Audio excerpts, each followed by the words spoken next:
Comme dans l'arrondissement de Loudia-Wolof, la caravane nationale de la DTAS a poursuivi ce jeudi sa route à travers l'axe Emaï-Boukitingo, Cap-Sikrin, Djemberin et Cabrousse. Une immersion dans des terroirs riches de pratiques agroécologie où la transition est déjà à l'œuvre. Ça a permis de découvrir les réalités environnementales et agroécologiques de la zone.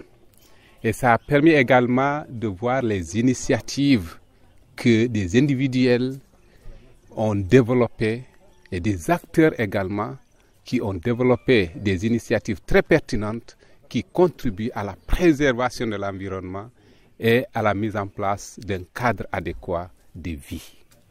Et c'est pour cela aujourd'hui, cela suscite l'envie et l'engagement de tous les acteurs à se mobiliser autour d'une dynamique de transition agroécologique. Et je pense que c'est un bon départ pour le département d'amorcer cette dynamique au sein du département. Et je suis convaincu que ce que nous avons réalisé aujourd'hui, c'est déjà un grand pas. Nous avons vu les réalités culturelles également qui ont participé à conserver l'environnement et à conserver également les réalités agroécologiques de la zone. Partout sur cet axe, les mêmes constats, la nécessité d'unir les initiatives, d'échanger les savoirs et de donner une voix au terroir. Des groupements féminins aux coopératives agricoles, les femmes sont en première ligne de la transition.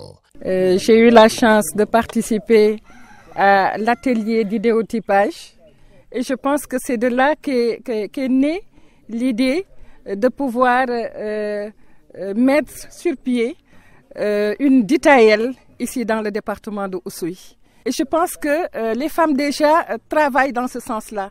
Elles sont les gardiennes des valeurs culturelles ici dans le département et je pense qu'avec la DTAL, elles ne vont pas être en reste. Elles sont en tout cas dans toutes les sphères de développement dans notre département, mais également, comme je l'ai dit, ce sont les gardiennes parce que dans l'agriculture, elles y sont. Dans l'élevage, elles y sont.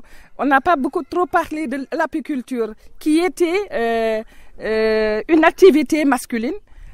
Mais aujourd'hui, les femmes ont intégré cette apiculture et elles sont en train également de faire de très bonnes choses. Si je prends seulement le cas de Rosine, qui te fait une bonne production de miel annuellement, vraiment, les femmes, je pense qu'elles ne seront pas en reste par rapport à cette DTAL.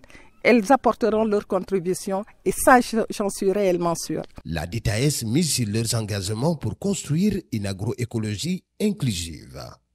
Pour Alexandre Badian, la création d'une DTAL au Oussouye est essentielle pour structurer les efforts locaux, favoriser les synergies entre acteurs et influencer les politiques publiques à partir de la base. En fait, la DTAS, de façon générale, c'est une dynamique pour une transition agroécologique au Sénégal.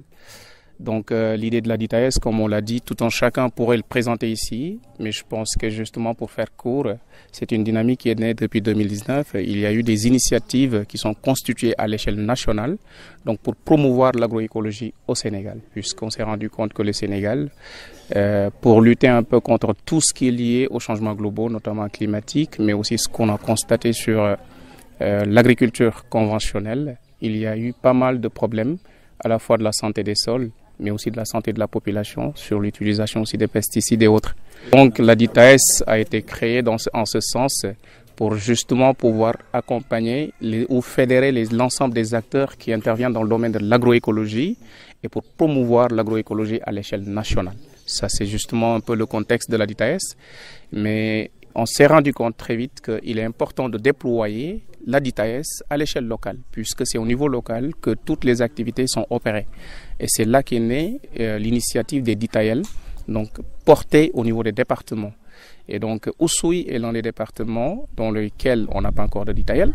Donc ce qui est important, justement, c'est qu'au vu de ce qu'on a vu aujourd'hui, et au vu de ce que les autres avaient constaté par le passé, Oussouye est un département qui mérite et qui pourrait abriter une DTAL. Et le processus de mise en place d'une DTAL dépend surtout de la mobilisation des acteurs locaux. puisque en fait aujourd'hui, nous tous, on ne fait qu'accompagner, mais l'initiative, c'est les acteurs locaux qui porteront cette DITAEL, puisque ça va être opéré au niveau d'Oussouye. C'est pour cela qu'on a constaté aujourd'hui la mobilisation de tous les acteurs, que ce soit ONG, chercheurs, donc des initiatives qui sont dans le privé, dans le public, femmes transformatrices, des pêcheurs et aussi des collectivités. Donc ils sont tous mobilisés autour de cette question. Nous allons cheminer ensemble pour voir justement dans quelle mesure on pourra arriver à mettre en place une DITAEL au niveau d'Oussouye, comme ça est le cas au niveau de Bignona et au niveau des autres départements du Sénégal. L'étape se conclut sur une note d'espoir et d'engagement. À travers les terroirs d'Oussouye, une dynamique est en marche, une dynamique ancrée, inclusive et résolument tournée vers une agroécologie souveraine.